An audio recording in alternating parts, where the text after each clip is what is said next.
Môre, dis maandag die 17de November en ek bid dat die vrede van God jou vandag help om helder te sien wat van hom afkom en wat nie. Vandag is 'n heilige toneel.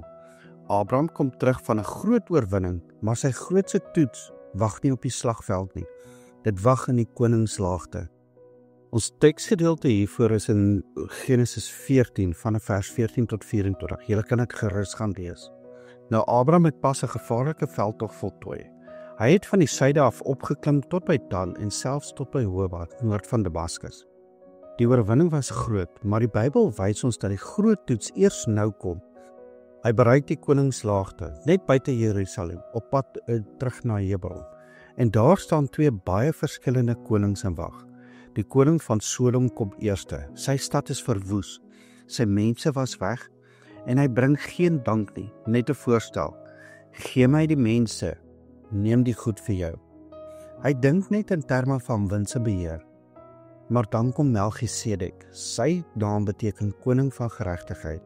En hy is die koning van Salem, 'n woord wat in die Hebreëus beteken vrede of heelheid, 'n lewe wat nie gebreek is nie.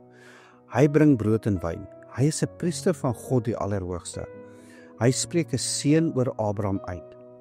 Nou die Hebreëse woord barak beteken om met eer te buig en die seën van God oor iemand uit te spreek. Hy erken dat God Abraham se vyande in sy hande gegee het. Hy sê dit daarop sodat Abraham dit in sy hart kan hoor. God het jou gehelp, nie die wêreld nie. Abraham reageer op die regte koning eerste.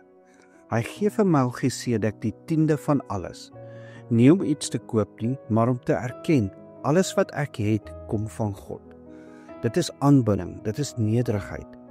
Dit is die belydenis van 'n man wat weet wie sy oorwinning gegee het.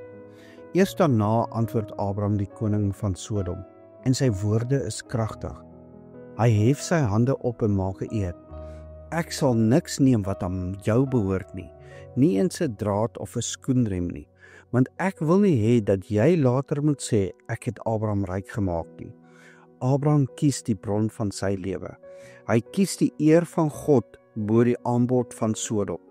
Hy kies die vrede en geregtigheid van Melchisedek bo die rykdom van 'n sondestad.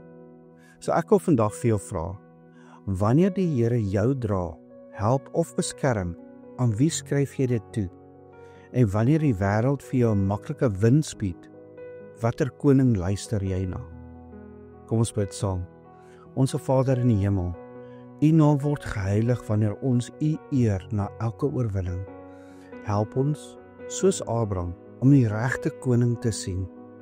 Leer ons om te onderskei tussen die vrede van Melchisedek en die beloftes van Sodom. Dankie dat U ons vyande in ons hande kan gee.